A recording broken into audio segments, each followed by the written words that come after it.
You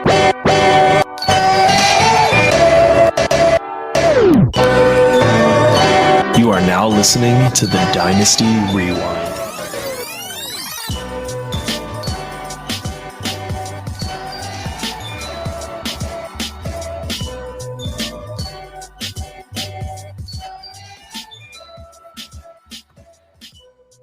What is up, everybody? Welcome back to the Dynasty Rewind. I'm your host, Michael Bauer, the best in the business. Once again, back in business, joined as always by my faithful co-host, Nate the Professor Christian. Nate, hello and welcome back.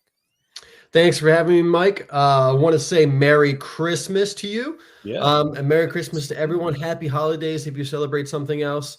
It is a wonderful time of the year, and I want to wish especially a Merry Christmas to Saquon Barkley and James Conner, because they are leading my best ball lineup, which is winning me $850 this weekend.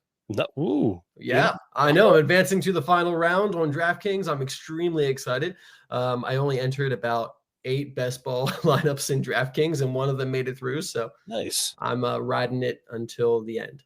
Yeah. So as we're recording this, we're actually recording early. We're recording on Sunday evening due to the upcoming holidays, but we still wanted to make sure that you guys got your episodes. So we wanted to do that. Hey, some of our positional rankings may seem off from when this is released, but just know that at time of recording, they are as up to date as we can get them for you. So hopefully you did well in your playoffs this week. Everyone listening out there, Nate, how did you do in the playoffs as of recording, aside from those best ball lineups? I'm doing so good today, man. I'm doing really good. As of recording, I'm looking at either 7 out of 9 or 8 out of 9 for playoffs this week, plus the best ball. So I'm having quite possibly the best Sunday of my fantasy football career up to this point. It's been a really good day. I'm excited. I got some last minute Christmas shopping done today, so everything's falling into place as we're getting ready for Christmas. Yeah. Thank you, Jerome Ford, for coming through for me today. Yeah, that was clutch. Yeah. I'm in my best ball lineup, so that those 24 points or whatever got me on DraftKings. I love it. And in the long haul, sorry, Josiah, hate to knock you out of the playoffs, but you know what? Recording, he's down 70 some points with Baker Mayfield left to play. So. Wow. Poor Josiah, I also knocked him out of the playoffs in Roughing the Pasta, a different league we play in. So he's not having a great week himself, maybe. I would like to say I love that league name. You've mentioned it a few times to me, and I absolutely love it. For those of you listening, I'm not sick. I'm old. I took a nap before the podcast. So this little 30-minute power nap. So I'll be waking up as I am recording this, as I'm sure maybe you're waking up and listening to us first thing. But look, today we're going to talk about something. It's time to take some ownership, Nate. Don't you think? Yeah, always. So today we're going to be talking about some dynasty hits and misses. We're not perfect. We're also not full-time analysts. We do the best we can to give you guys the best information that we can, given recent trends, past patterns, stuff like that. Try to do a little foreshadowing for the upcoming season. We cannot always predict everything. We just can't.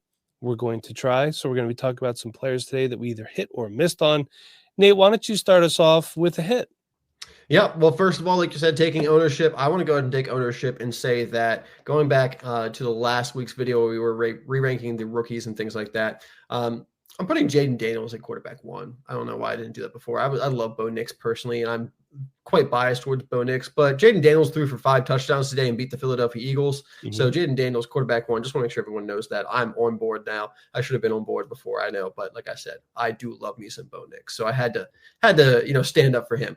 But going and talking about a player that I hit on this year and I was really excited about is James Cook, running back for the Buffalo Bills. And why I was so excited about him this year is because at the end of last year, the Buffalo Bills became one of the run heaviest teams to end the season. Over the last 4 games, they were the run heaviest team in the NFL to end the season. They made the switch to Joe Brady as the new offensive coordinator, and this team became very run heavy. While Josh Allen, of course, is having a MVP caliber kind of year, the real MVP is Lamar Jackson, of course, but while Josh Allen is having an incredible year, this team has continued to be pretty run heavy throughout the year, and James Cook has been a benefactor of that. Now, when you actually look at the attempts, because Josh Allen has actually done a lot himself on the ground, You look at the attempts, and he actually doesn't really have many more attempts per game. It's under 1. It's like 0.4 more attempts per game. It's really negligible, to be honest, between the two, last season and this season. But the big difference is this year, he has 13 rushing touchdowns, James Cook does. That is a career high because the last 2 seasons, he's had 2 rushing touchdowns each season. So quite the difference in his production this year. And if you go back, we look at where the standings were at the end of last year for the running back position. James Cook was the RB12. All right. He averaged 13.7 points per game last year and was the RB12. This year, he's the RB13. So you think, oh, well, he's having a worse year, right? He's the RB13. He's the RB12 last year. Well, no, he's actually averaging 3.1 more points per game. He's averaging 16.8 points per game this year. But those rushing touchdowns is really where it's come into play. And the fact that they've really anointed him as the RB1 for this team. Josh Allen has 11 rushing touchdowns himself. So there's actually more rushing touchdowns that could have been there for James Cook this year. But 13 is obviously a great number to have. He's not quite an RB1 apparently, according to the standings, but at 16.8 per game, he's an RB1 for your team in your lineup on a week-to-week basis. And I was lucky enough to have a good amount of James Cook this year, bought into him over the offseason. A lot of people looking at him as kind of a complementary piece to the offense. But after they got rid of Stephon Diggs and they changed to that run-heavy offense at the end of last season, I knew that there was something that was going to be coming with James Cook, and we've got to enjoy it this year. And I think the big takeaway of this is, because Mike, as we're going over these hits and misses today, we want to talk about why they were hits, why they were misses, because we want to learn from our process. It's great to own up to our hits, own up to our misses, but we need to learn from them. That's the big thing here. And learning from James Cook is, you need to pay attention to what happens at the end of the season, because a lot of times it takes us into the next season. So like I said, last year we saw Joe Brady take over as the offensive coordinator. This team became much more run heavy. And in preparation for this season, I took that and, was expecting it this season. Now, we can't always take what we see at the end of last season, expect it next season, but taking a look at the last 4, 5, 6 weeks of the season can really help us look at players who are ready to break out. And this applies to college football as well. A lot of times at the end of the season, into bowl season, we see freshmen, sophomores break out in college and end up having huge seasons the next year. Same thing kind of applies to the NFL, especially with rookies, second-year players, third-year players. Who catches fire at the end of the season? Who really has it click at the end of the season? Take that and look at next year. And that's what we did here with James Cook, and we're reaping the benefits. So as we get to the end of this season, who's taken off at the end of this season? We're going to maybe talk about it later, but let's make sure we're taking notice of who's on fire to end the season, because a lot of times it means next year's success. All right, very good. And let's talk about a teammate of his. Hey, the Buffalo Bills, they do throw the ball a little bit up there in Orchard Park too. I'm going to talk about a hit of mine. That's Buffalo Bills wide receiver Khalil Shakir. He did miss a game with an ankle sprain, but he's still averaging 13.3 fantasy points per game. He's leading the team in receiving yards by almost 300. Now, I put this on the sheet this morning before they played their game, Shakir was at 774, and Keon Coleman was at 481. So that's a pretty big gap. And then today, Shakir only 22 yards receiving, but Keon Coleman only 17. Bills only threw for 152 yards total in today's game. James Cook, though, had a heck of a game, 11 carries, 100 yards, and a touchdown. And then he tacked on 3 catches for 26 yards and a touchdown through the air, too. So James Cook, also a very good receiver out of the backfield as well. I think that's one of the aspects of his game that people don't talk about a lot. But as far as Khalil Shakir goes, this is a guy who's just been a real steady Eddie in my lineup there. Love what he brings. 13.3 fantasy points per game as your wide receiver 3 or flex play. Really, really good option in that spot. So what I learned was that sometimes it's worth the wait. Look at his first 2 years. His first 2 years, receiving yards, 777. So he's only off of that by 3 yards for this year total at 774. Obviously more now after that game. He had 3 touchdowns total in those 2 years. He has 4 already this year. So you could see this one season is already surpassing his past 2. He was worth the wait. That's what I learned. Don't give up on these guys too early. He had to overcome some things. Stephon Diggs was there. Gabe Davis was there as well. So it took a while for him to be relevant. The proverbial third-year breakout, if you will. When he was drafted, I didn't like the draft spot. A lot of times, and I get sucked into it too. you see these guys get drafted. We try to draft guys in a rookie draft that are going to be relevant right away. He's got to wait it out. I should have drafted him. He's going like the third round in a lot of drafts. Should have grabbed him, threw him on the taxi squad, let him hang out on the bench. I should have also tried to buy low on him more in the offseason. I did not get a chance to, but in all fairness to me, I did. But when people don't respond to trade offers, there's really not much that I could do about that. So be patient. Don't overreact to things. Let sometimes wide receivers, they take a little bit longer to become relevant, especially in an offense like that was pretty stacked. Not everyone can be Jamar Chase. So that's a hit of mine. Nate, do you have another hit for us? I sure do. At the tight end position, one of our favorite positions. I mean, there's only 4 that we really talk about that often, but tight end is certainly one of our favorites. George Kittle, coming into the season, a lot of people were writing him off, whether it was because there was a lot of mouths to feed with the 49ers offense or because George Kittle was old. That's what I was hearing. George Kittle's old. George Kittle's old. He was 30 years old coming into the season. For a tight end, I don't think that's old, okay? We've seen Travis Kelce, we've seen Zach Ertz, we've seen tight ends for years now, all going back to Antonio Gates and Tony Gonzalez. They don't drop off a cliff when they turn 30. They drop off a cliff like when they're like 35.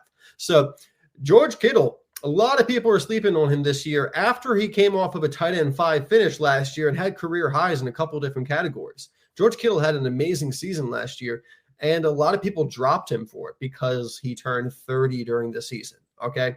I don't get it. I didn't get it then. I don't get it now, but I was able to reap the benefits. I went ahead and acquired some George Kittle over the offseason, had him starting a lot of my lineups this year, which is why I made the playoffs in so many of my leagues. And right now he is tight end 3 on the season and tight end 1 in points per game, actually over Brock Bowers, surprisingly, because, Brock Bowers has had an incredible season. Though after this week, last time I checked, Brock Bowers had a pretty good Sunday. So Brock Bowers might be back on top in points per game. But George Kittle did turn 31 this year. Like I said, we don't need to fade tight ends. I think this is the takeaway from the George Kittle experience this year is don't fade tight ends when they turn 30. Let them get to 34, 35 before you really start fading them. And of course, this is for the elite tight ends like George Kittle. We're not talking about, just some guys, been a backup for a lot of his, career, has had some opportunities as a tight end 1 of the team. We're talking about an elite tight end in the NFL. An elite tight end is not going to drop off at the age of 30, 31 years old. We've seen that with George Kittle. We've seen that with Travis Kelce, like I mentioned. There's other tight ends. We have Mark Andrews, who's going to be turning 30 next year.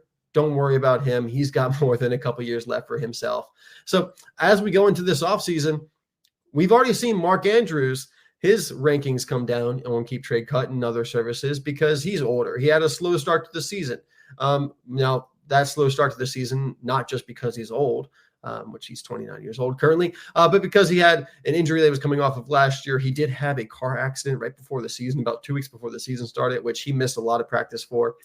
So some other things played into that. So as we go into this offseason, how about you look at some tight ends? If you need to fill that tight end position on your team, look at Mark Andrews, look at George Kittle, look at these older tight ends because the tight end lifespan is longer than a lot of other positions. It's longer, certainly, than running back. It might be longer than wide receiver because we do see a lot of wide receivers start to drop off at about 31, 32 years old. And like I said, I think tight ends usually get to at least 33, 34, maybe even 35 if they're elite. So I think the lifespan of those guys is a little bit longer. So don't be hesitant to buy into an older tight end if you're a competitive team, because these guys can make the difference for you. Having George Kittle this year really elevated your ability to make the playoffs. And I think going into next year, having a guy like George Kittle, Mark Andrews is going to continue to do the same.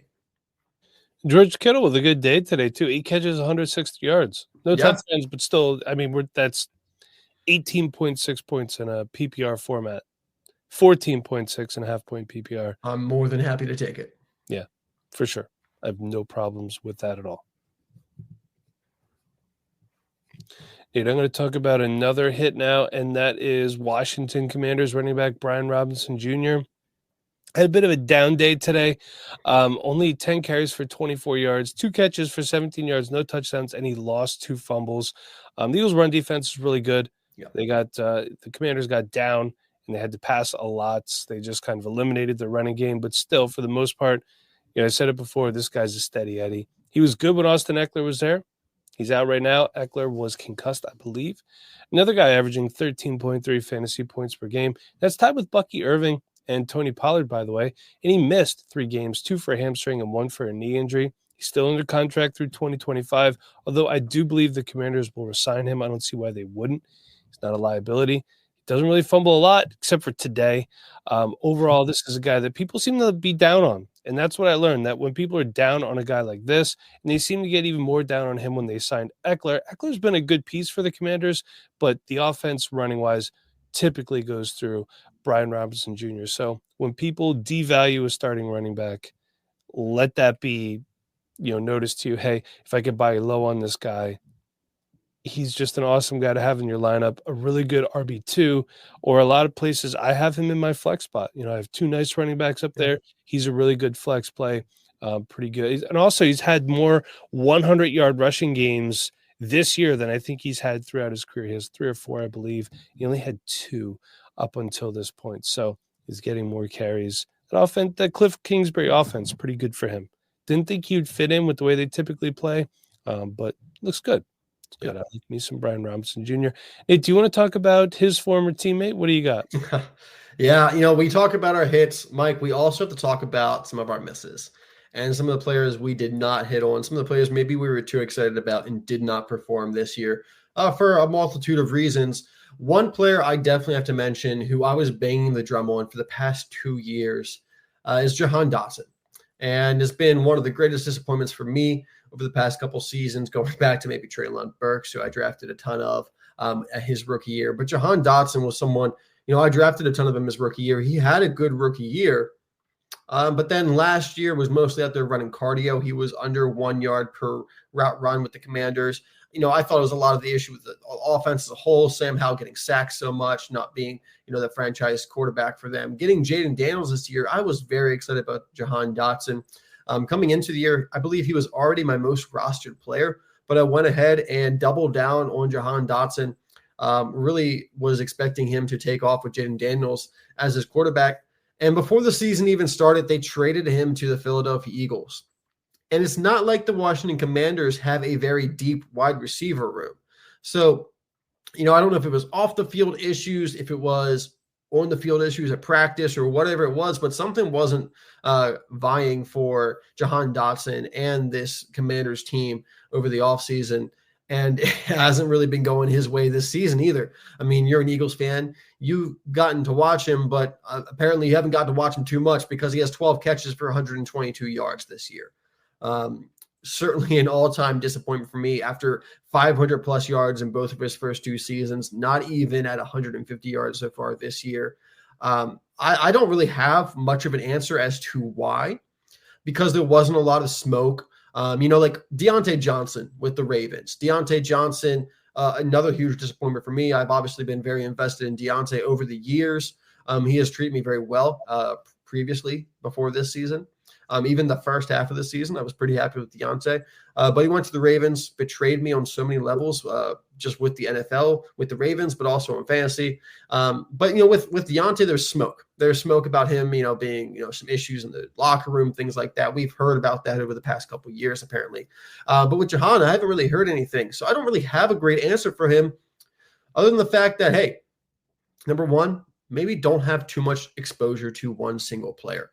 I'm in about 15 dynasty leagues. I had Jahan Dotson in 12 of them. So, that hurt across most of my leagues, vast majority of my leagues, that one hurt. So maybe, once you get to maybe about 50% exposure, maybe start going somewhere else, because if you have too much of one player and it doesn't work out, it's going to hurt you. So that's one lesson I'm trying to take away from this, especially after last year. Like I said, he was under 1 yard per route run. I should have diversified from Jahan Dotson going into the season and taken my emotions and my bias out of it and understood that, hey, there was some issues with last season. I don't need to double down on this. I can diversify a little bit. I can still keep a good amount of Jahan Dotson in my portfolio. We're talking about maybe a portfolio kind of style of dynasty, but I need to take that into account moving into next season, look at who maybe I'm overexposed to across my leagues and make sure that I'm not too invested in a single player. And also, being able to pivot when you see something negative occur, like last year's season with Jahan Dotson. Maybe there was more to it than just me saying, oh, it was the Washington Commanders offense, maybe some issues with their play calling, things like that. Diving a bit deeper into it and trying to figure out why maybe a player I like so much didn't have the season I expected him to. So something I need to continue to look at and try to improve from. But Jahan Dotson, definitely one of my biggest misses this year and over the past couple of years. Yeah, always diversify that dynasty portfolio, as I like to say.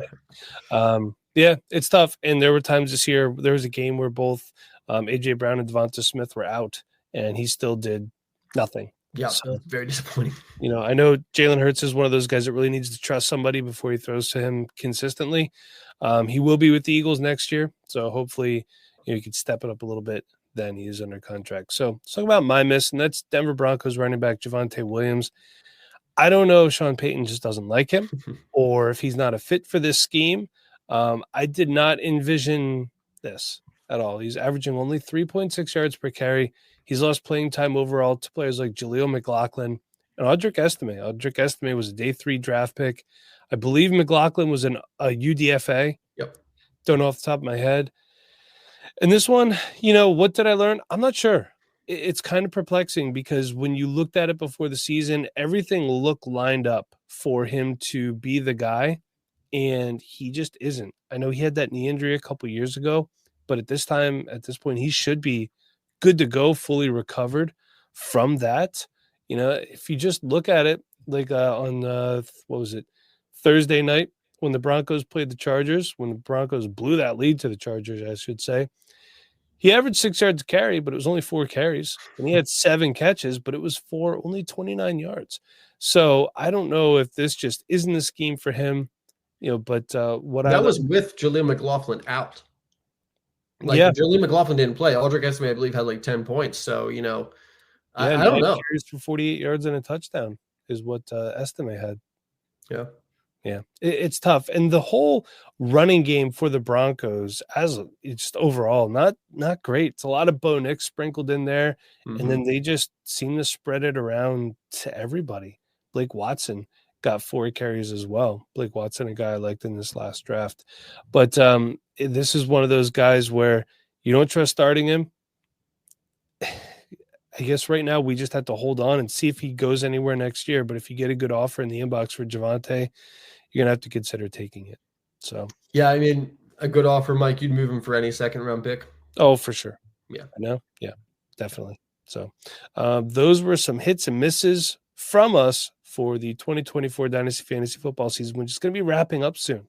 Crazy to believe, isn't it? Yeah, it is. It's flew by. Yeah, it always does. Got more college playoffs. But listen, hang out here. Stay tuned. We got another pod coming up very soon. More videos coming your way.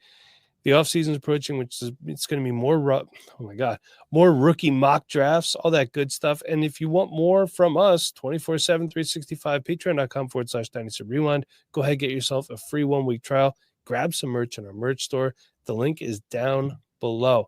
But until next time, everybody, for Nate, I'm Mike. Thank you for listening.